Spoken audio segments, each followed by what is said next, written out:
గంటలు గడుస్తున్నాయి, రోజులు మారుతున్నాయి. అందరిలో ఒకటే ఉత్కంఠ, చర్చ. ఎస్ఎల్బీసీ టన్నెల్ ఆపరేషన్ సహాయక చర్యలు మొదలుపెట్టి వారం గడుస్తున్నా సొరంగం లోపల పరిస్థితులు రెస్క్యూ బృందాలకు ఛాలెంజ్గా మారాయి. 4 షిఫ్టుల్లో 12 సంస్థలు నిరంతరం పనిచేస్తున్నాయి. ప్రతికూల పరిస్థితులను సవాల్గా తీసుకుని ముందుకెళ్తున్నాయి.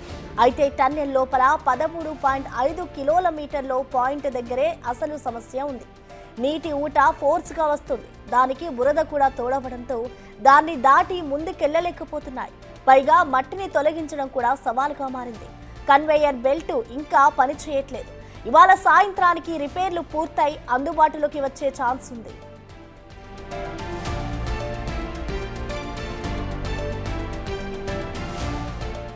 ఇక దీనికి సంబంధించిన పూర్తి సమాచారాన్ని మా ప్రతినిధి రానా అందిస్తారు. రానా, చెప్పండి, అసలు ఎస్ఎల్బీసీ టన్నెల్ కి సంబంధించిన సహాయక చర్యలు ఎక్కడి వరకు వచ్చాయి రానా?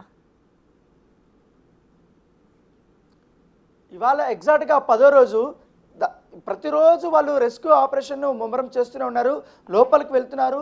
వారు ఎంత పని చేసినా కూడా ఇంకా వాటర్ వస్తూనే ఉంది. ఆ ఊపి లాంటి బురద అంతా కూడా వస్తూనే ఉంది. దాంతోపాటు దాన్ని తీయడానికి ఒక లోకల్ ట్రైన్లో వేసుకొని వెళ్తుంటే మొత్తం ఆ బురద కానీ అవన్నీ కూడా ఆల్రెడీ డీవాటరింగ్ చేస్తున్నా కానీ ఈ కన్వేయర్ బెల్ట్ పని చేయకపోవడం వల్ల కన్వేయర్ బెల్ట్ పని చేస్తే మాత్రం ఆ ఒక బురద కానీ లేకపోతే ఆ మట్టి కానీ మొత్తం కూడా కన్వేయర్ బెల్ట్ ద్వారా కూడా బయటకు పంపించడానికి ఉంటుంది. ఆ అవశేషాలతో కూడా బయటకు పంపించడానికి చాలా ఈజీ అవుతుంది. సో లోకల్ ట్రైన్ని ఎక్కువగా వాడటం వల్ల అది టైం టేకింగ్ అనేది ఎక్కువగా తీసుకుంటుంది. ఎందుకంటే దాదాపు 2 కిలోమీటర్ల వరకు కూడా వాటర్ ఎక్కువగా ఉంది. సో ఆ వాటర్ ఎక్కువగా ఉండడం వల్ల ఈ లోకల్ ట్రైన్ వెళ్ళడం అనేది చాలా నెమ్మదిగా వెళ్ళాల్సినటువంటి అవసరం ఉంది. ఒకవేళ అక్కడి నుంచి బయటకు వచ్చినటువంటి వారు కూడా చాలా నెమ్మదిగా రావాల్సినటువంటి అవసరం వచ్చింది. సో దాంతోపాటు ఇప్పటి వరకు ముఖ్యమంత్రి వచ్చారు. ముఖ్యమంత్రి వచ్చిన తర్వాత 12 దీనికి సంబంధించినటువంటి సంస్థలతో ఆయన సమీక్ష సమావేశం నిర్వహించారు.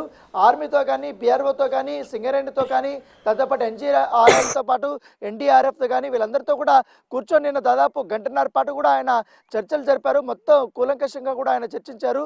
తర్వాత వారు రెస్క్యూ ఆపరేషన్లో ఎదుర్కొంటున్నటువంటి మొత్తం సవాళ్ళు ఏంటనేది కూడా ఆయన అడిగినప్పుడు ఆర్మీకి సంబంధించిన వ్యక్తి చాలా క్లియర్గా చెప్పారు. ఎందుకంటే అక్కడ పెద్ద ఊపి ఉంది.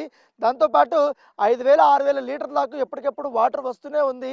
దాన్ని క్లీన్ చేయలేకపోతున్నాం, దీన్ని క్లీన్ చేయలేకపోతే ఒకవేళ రెస్క్యూ ఆపరేషన్లో పాల్గొన్నటువంటి వారు కొంచెం ముందుకు వెళ్తే మాత్రం మాన్యువల్గా కానీ దాన్ని తవ్వితే మాత్రం ఆ ఊట అంతా కూడా వచ్చేసే అవకాశం ఉంది. వీళ్ళ ప్రాణాలకు కూడా అది ముప్పు జరిగే అవకాశం ఉంది అనేసి కూడా నిన్న ముఖ్యమంత్రి దృష్టికి తీసుకురావడం జరిగింది. దాంతోపాటు ఈ ప్రొక్లైనర్లు పెట్టి మొత్తం లాగుతున్నా కూడా ఇంకా వస్తూనే ఉంది.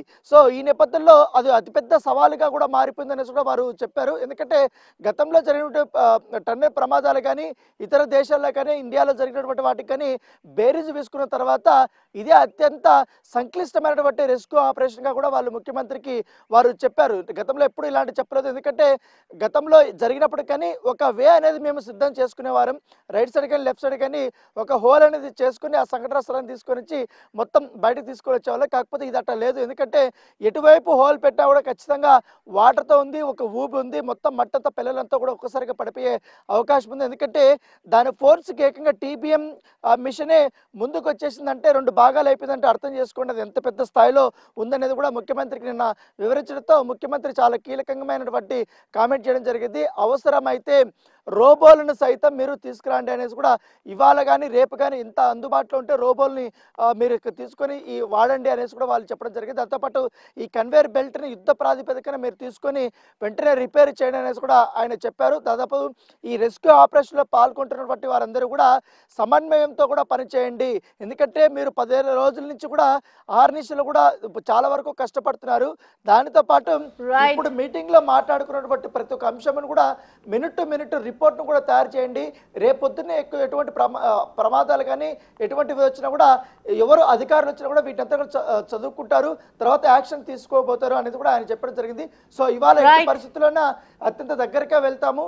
మృతదేహాలకు సంబంధించి ఇప్పటి వరకు ఒక ఆచూకీ రాలేదు కాబట్టి రేపటి లోపల వస్తుంది అనేసి కూడా అధికారులు చెప్తున్నారు. Thank you Rana.